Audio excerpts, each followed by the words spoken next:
Hello students, welcome to the class of physics. Today we will talk about the dipole and its property. Okay. In the last lecture we have studied about the what is meant by dipole, how the potential can be calculated by dipole. Okay. The dipole की वजह से कितना potential होता है, produce होता है at a given point that we have already calculated. तो आज का जो हमारा बेसिक लेक्चर होगा वो that is totally on the properties of dipole. Dipole की कुछ प्रॉपर्टी पे हम स्टडी करेंगे और वो प्रॉपर्टी की वजह से how the potential can be change. ठीक है, तो ये हम सब स्टडी करेंगे आज. After that we will study the equipotential surface.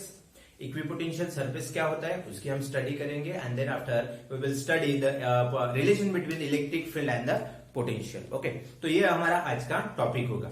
So let's start today's lecture with a simple dipole. So in the last lecture what we have studied the potential due to dipole. The potential, अगर आपको last lecture पता है then you can easily get this idea. Okay, potential due to dipole. Due to dipole हमने last lecture में study किया था कि potential due to dipole क्या होता है. Potential due to dipole is simply P cos theta divided by 4 pi epsilon naught R square, where P is what? Where P is dipole moment. कोई भी dipole होता है तो उसका एक डाइपोल मोमेंट होता है. Actually the any dipole can be characterized by its dipole moment. ये जो P है, this P is called as dipole moment. Dipole moment. अब सर ये क्या होता है, एग्जैक्टली क्या होता है डाइपोल मोमेंट? तो dipole moment is nothing but Q into D, where Q is the charge, any one of charge. जैसे डाइपोल में दो चार्ज होते हैं, एक पॉजिटिव एक नेगेटिव, तो कोई भी एक चार्ज का magnitude into the distance between this two charge will give you the dipole moment. And the dipole is always directed from negative charge to the positive charge. अगर ये हमारा डाइपोल है, this is plus Q charge and this is minus Q charge and separated by distance D. Let's suppose this is combination of two charges and we call it as dipole. तो इस dipole को characterise हम करते हैं by its dipole moment and the dipole moment is always directed from negative charge to positive charge. ये होती है direction of dipole moment, negative to positive. Okay, this is dipole. तो डाइपोल क्या होता है? Q into D. Any magnitude of any charge, any one of charge, magnitude की बात कर रहा हूं. तो magnitude of any one of charge is Q into the distance between these two charges is D. That is called as dipole moment. Okay. तो आज हम ये हमने लास्ट में स्टडी किया. One thing you observe here, the potential due to dipole is inversely proportional to R square. And what we have studied in the last lecture or a couple of last lecture, the potential due to the point charges is inversely proportional to R होता है only. Okay, that we have already studied. The potential due to any point charge is Q upon 4 pi epsilon naught R. ये होता है potential due to point charge, where Q is test charge, well, Q is source charge. Okay, not a test charge. Q क्या होता है? source charge. Okay, तो ये होता है potential due to point charge. And this is the potential due to dipole. So now you can observe from this equation that the potential due to dipole is inversely proportional to R square and the potential due to the point charge is inversely proportional to R only. That is the basic difference. तो आज हमें जो study करना है that is the property of dipole. तो ये हमारा dipole है. Let's suppose कि जैसे आपको लास्ट डायग्राम अगर पता है then it is very easy. Okay, this is positive charge plus Q and this is negative charge minus Q and separated by distance D. Okay, and what we have considered in the last lecture, we have considered the point here and we have calculated this is theta, this was theta if you remember the last diagram. Okay, and here the distance R and we have calculated the potential here due to the dipole. अगर अब हम इसकी property study करेंगे, the case number 1 what we will study, case number 1, if the angle between angle between dipole moment and R is 90 degree. तो in that case क्या होगा, कितना हमें पोटेंशियल मिलेगा, यहां पे हम सीधा सिंपली कैलकुलेट कर सकते हैं। अगर the angle between the P, और ये पी डायरेक्शन ऑफ पी क्या है, as we already said the direction of P is always from negative towards positive, ये डायरेक्शन ऑफ पी और ये है आर। अगर P और R में 90 डिग्री का एंगल है, मतलब ये R यहां पे होता है, ऐसे परपेंडिकुलर होता है, यहां पे होता R। तो in that case this potential will turn out to be 0, बराबर। क्योंकि अगर P वेक्टर मतलब डाइपोल मोमेंट और R वेक्टर में अगर 90 डिग्री का एंगल है, then in that case cos 90 will be 0. The potential due to dipole is 0. Case number 2, if the position vector R is on axis of dipole, अगर ये R इस axis पे होता है, either this side और either this side, देखो यहां पे हमें देखना है कि how this potential will very with this position. Okay, अब ये आर यहां पे लेता हूं मैं, यहां पे this is R from the centre of dipole. तो डाइपोल मोमेंट और इस आर वेक्टर में कितने डिग्री का एंगल है बच्चों, तो एंगल है थीटा इज 0 डिग्री का। अगर theta is 0, then in that case you will get potential is equals to P upon 4 pi epsilon naught R square, is it? इतना हमें पोटेंशियल मिलेगा अगर पॉइंट आपका R पॉइंट अगर आपका एक्सिस पे है। Okay, in the second case, in the third case, if the R vector and P are opposite का मीनिंग क्या है, एंगल कितना, एंगल इज 180 डिग्री। अगर ये आर अब यहां पे ना होता और ये आर अगर यहां पे होता कहीं पे भी, ठीक है, और पी वेक्टर तो इस साइड है, because we have already told the direction of dipole moment is from negative towards positive. तो डाइपोल मोमेंट की डायरेक्शन ऐसी है, पी इधर है, इस साइड है, और ये आर वेक्टर इस साइड है, तो दोनों में एंगल कितना है, 180। इन that case you will gate potential is what, potential is minus P upon 4 pi epsilon naught R square.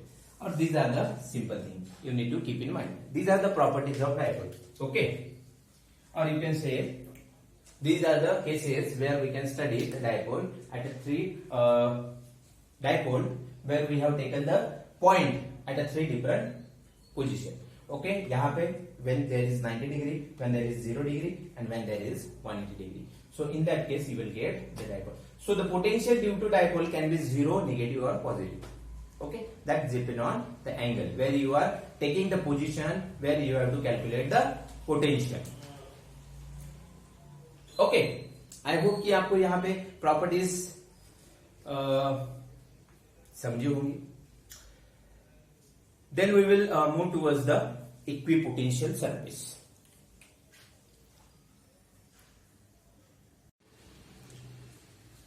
Okay, so अब हम स्टार्ट करेंगे द इक्विपोटेंशियल सरफेस। क्या होता है इक्विपोटेंशियल सरफेस? इक्विपोटेंशियल सरफेस क्या होता है, इक्विपोटेंशियल सरफेस। ओके, सो ये हमारा आज का टॉपिक होगा, इक्विपोटेंशियल सरफेस। तो इक्विपोटेंशियल सरफेस क्या होता है? इक्विपोटेंशियल सरफेस मतलब ऐसा सरफेस जहां पे आपका जो चार्ज है, उस चार्ज की वजह से जो पोटेंशियल होगा that will be remains constant. मतलब मान लो कोई भी एक मेरे पास सोर्स चार्ज है Q, okay, and this is point charge, and if I have to calculate the potential here due to this source charge at a distance r, यहाँ पे कोई चार्ज नहीं है, मतलब एक यूनिट पॉजिटिव चार्ज है, this is your test charge, this is your source charge, and we have to calculate the potential due to this charge here at this point P, and तो यहां पे जो potential होगा which is Q upon 4 pi epsilon naught R, इतना potential होगा। अब equipotential surface क्या होता है? एक अगर सेम डिस्टेंस का मैं यहां पे एक पॉइंट लू R डिस्टेंस का, यहां पे एक point Q, let's suppose this is point M, यहां पे सेम डिस्टेंस का पॉइंट लो R डिस्टेंस का, this is also R, this is also, यहां पे सेम डिस्टेंस का पॉइंट लो R डिस्टेंस का, दिस R इज कांस्टेंट, ठीक है। तो ऐसे करके मैं यहां पे अगर पोटेंशियल ऑब्जर्व करूं, ऐसे ऐसे करके मैं अगर एक सर्कल निकालू with a constant R, now look the potential due to this charge here which is at a distance R, its potential is Q 4 pi epsilon naught। यहां पे भी पोटेंशियल कितना होगा?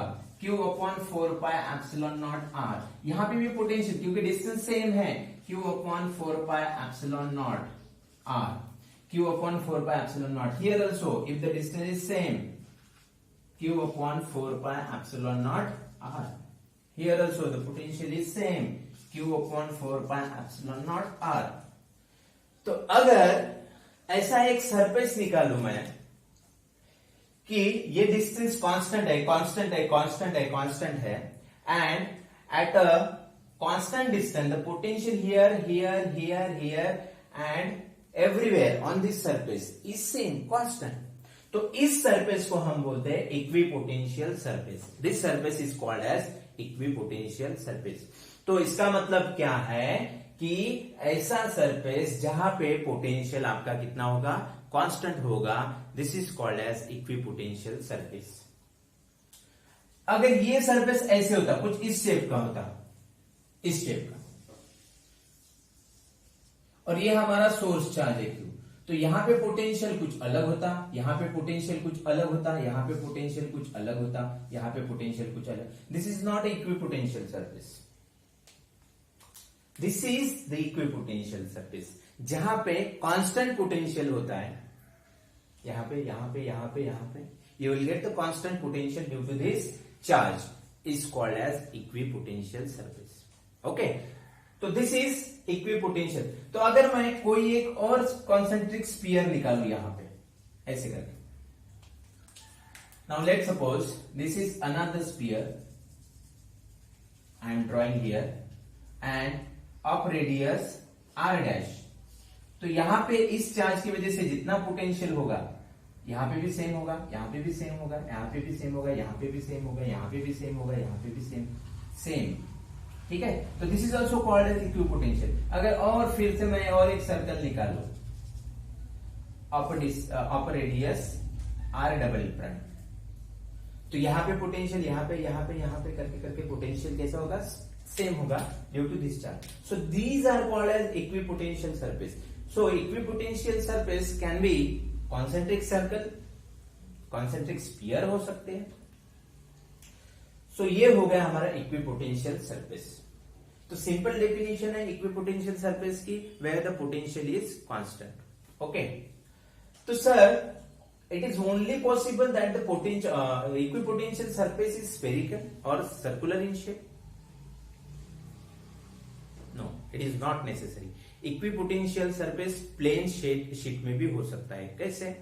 मान लो अगर इलेक्ट्रिक फील्ड किसी भी गिवन चार्ज की वजह से जो इलेक्ट्रिक फील्ड प्रोड्यूस हुई है इस डायरेक्शन में, यूनिफॉर्म इलेक्ट्रिक फील्ड की बात कर रहा हूं मैं, अगर हमारे इलेक्ट्रिक फील्ड यूनिफॉर्म है, मतलब कांस्टेंट इलेक्ट्रिक फील्ड अगर किसी भी चार्ज से फ्लो रही इस डायरेक्शन में, तो मुझे अगर इस पॉइंट पे इस पॉइंट पे इस पॉइंट पे पोटेंशियल देखना है, तो ऑब्वियसली ड्यू टू यहां पे कुछ सोर्स चार्जेस होंगे और उसकी वजह से इलेक्ट्रिक फील्ड की डायरेक्शन इस डायरेक्शन, तो यहां पे ए बी सी डी इन चारों पॉइंट्स पे जो पोटेंशियल होगा due to this charge, source charge और this electric field will be constant. तो यहां पे जो पोटेंशियल होगा दैट विल बी कांस्टेंट।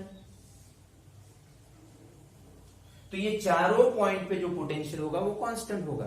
तो यहां पे बच्चों आपको ध्यान देने वाली ये बात है कि यहां पे this is also called as equipotential surface.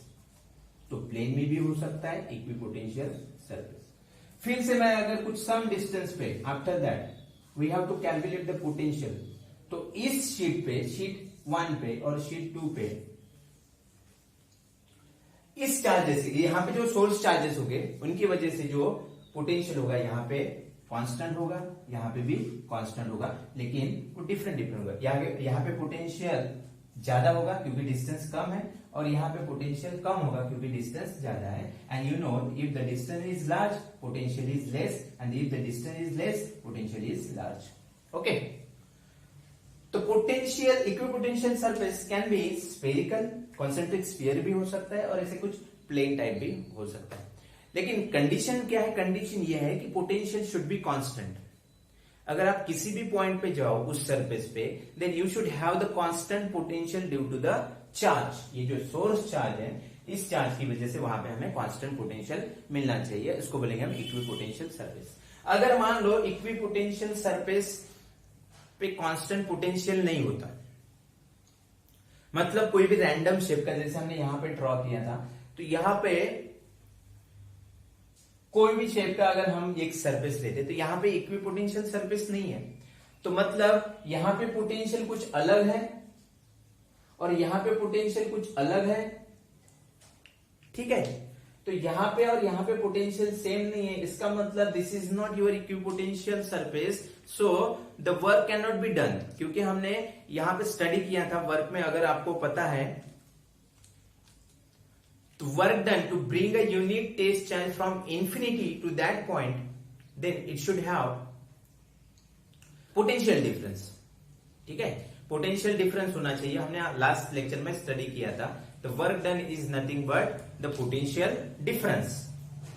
Okay, तो पोटेंशियल जैसे हमने V P minus V R in the last lecture we have studied, so you just go through that video, you will get idea how. तो एक बात आपको याद रखनी है कि potential surface, equipotential surface should be like this, should be like this, जहां पे पोटेंशियल कितना होना चाहिए? कांस्टेंट होना चाहिए। सो this is equipotential surface. Okay, this is about your equipotential surface.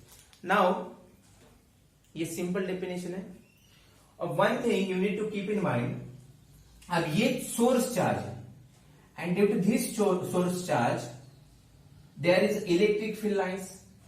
यहां पे जो हमने निकाला है दिस इज पोटेंशियल, तो इलेक्ट्रिक फील्ड लाइंस ऐसे ड्रॉ जाएंगी, ठीक है। इस पॉइंट पे इलेक्ट्रिक फील्ड लाइंस ऐसे जाएंगी, and you know the electric field lines, ये इलेक्ट्रिक फील्ड लाइंस है, ये इलेक्ट्रिक फील्ड लाइंस है, ये इलेक्ट्रिक फील्ड लाइंस है, ठीक है, क्योंकि सोर्स चार्ज है। Now you can observe this electric field lines or the electric field always perpendicular to the surface, always perpendicular to the surface, always perpendicular to the surface, always perpendicular to the surface or normal to the surface. So ये property हम general property study कर रहे हैं कि electric field lines always normal to the equipotential surface. Equipotential surface, यहां पे देखो equipotential surface ऐसा है curve shape, then electric field is perpendicular normal to the surface. Okay, normal means what? Perpendicular. Okay, so यहां पे भी perpendicular है electric field, so on every point of equipotential surface the electric field is normal to that surface. यहां पे भी अगर हम ध्यान दें तो इलेक्ट्रिक फील्ड लाइंस ऐसे जा रही है और ये सरफेस है, तो सरफेस को परपेंडिकुलर है, यहां पे भी परपेंडिकुलर है, परपेंडिकुलर है। सो एट अगर इक्विपोटेंशियल सरफेस है तो वहां पे electric field is always normal. Okay, so this was all about your equipotential surface. Now we will see the relation between electric field and potential. Relation हमें देखना है कि इलेक्ट्रिक फील्ड और पोटेंशियल का रिलेशन क्या होता है। So let's see how we can draw the conclusion that the relation between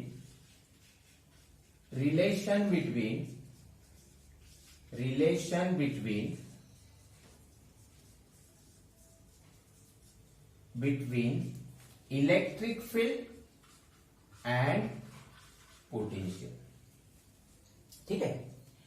relation हमें देखना है इलेक्ट्रिक फील्ड और पोटेंशियल में क्या रिलेशन। सर ये तो हमें सिंपल देखा है हमने in the last lecture, E dot D R is equals to V होता है सर। ओके, यहां से भी आप प्रूव कर सकते हो कि रिलेशन क्या हो सकता है। This is in integral form. We have studied in the last lecture, this is in integral form. अगर दोनों साइड में मैं डिफरेंशिएट करूं, ओके, तो यहां पे अगर दोनों साइड में, क्योंकि integration and differentiation both are inverse phenomena, ठीक है। तो यहां पे अगर मैं दोनों साइड में डिफरेंशिएट करूं on the both side, then integration will come out और यहां पे बचेगा डीवी। सो ई और माइनस साइन तो है ही यहां पे, तो ई इक्वल्स टू, मैं इसको ऐसे लिख सकता हूं D V by D R, where D R is what, D R is the separation, और जहां पे हमें पोटेंशियल निकालना है वो, ठीक है। तो ये भी एक रिलेशन आप याद रख सकते हो, this is the relation between electric field and potential. So the electric field is nothing but minus of dv by dr. dv by dr means what? As we increase the length, the potential will also change.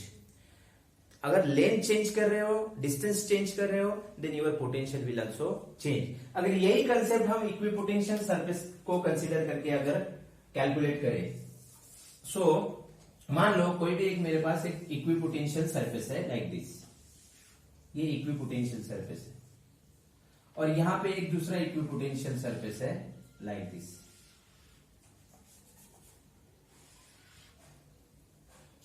ठीक है, ये दो equipotential surface है। ये equipotential surface है जहां पे potential, यहां पे कुछ सोर्स चार्ज होगा, and due to that source charge there is a potential V, और ये डी आर डिस्टेंस, ये दूसरा सरफेस है, और जहां पे पोटेंशियल होगा कितना होगा यहां पे पोटेंशियल, यहां पे पोटेंशियल होगा V प्लस डीवी।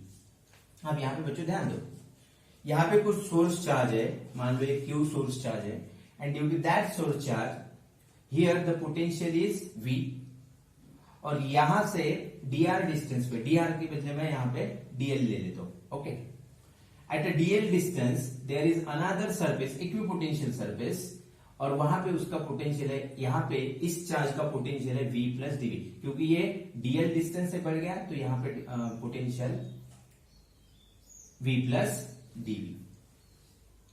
अब सर डिस्टेंस बढ़ रहा है मतलब पोटेंशियल तो कम होना चाहिए, ओके, तो यहां पे V प्लस डीवी कैसे है? Okay, that is also the question, क्योंकि डिस्टेंस बढ़ रहा है तो पोटेंशियल तो कम होना चाहिए, तो पोटेंशियल कैसे बढ़ रहा है यहाँ पे V प्लस डीवी, तो that we will come into the latter. यहाँ पे नेगेटिव साइन आ रहा है तो दैट विल टॉक लेटर कि ये पोटेंशियल कैसे वैरी होता है। We are just considering due to this source charge there is a potential V, and at a dl distance there is another equipotential surface where the potential is V plus D. अब अगर potential difference है then there is a work done, और हमने last lecture में study किया था work done is what, E dot D R. अब यहां पे मैं dl ले रहा हूं, and this is nothing but, work done is nothing but the change in potential, final potential minus initial potential. अब यहां पे फाइनल पोटेंशियल कौन सा होगा, ये होगा, क्यों, क्योंकि हम इंफिनिटी से आते थे, infinity was our first reference point, infinity से। अब यहां पे इंफिनिटी नहीं है, इस सरफेस से इस सरफेस पे आना पड़ेगा हमें, क्योंकि अब ये रेफरेंस पॉइंट हो गया हमारा। ओके, तो पोटेंशियल क्या होगा, फाइनल माइनस इनिशियल, तो ये फाइनल है, माइनस इनिशियल ये हो गया V plus D, so that will be the V minus dV and E into dl. So E into dl equals to, this will get cancelled, so minus dV. So E equals to minus dV by dl. This is your relation between electric field and potential. अब यहां पे dr लिया था मैंने, that is also the distance and this is also the distance. So you can observe here that if we want to find the relation between electric field and potential, then you should have this kind of form. So this is the simple case of relation between this. Okay, I hope you get idea about equipotential surface क्या होता है। Equipotential surface जहां पे constant potential होता है, और relation क्या होता है इलेक्ट्रिक फील्ड और पोटेंशियल में। Okay, so this was all about your today's lecture. We will come with next topic, that is I don't know what, but we will start next topic in the next lecture. Okay, thank you.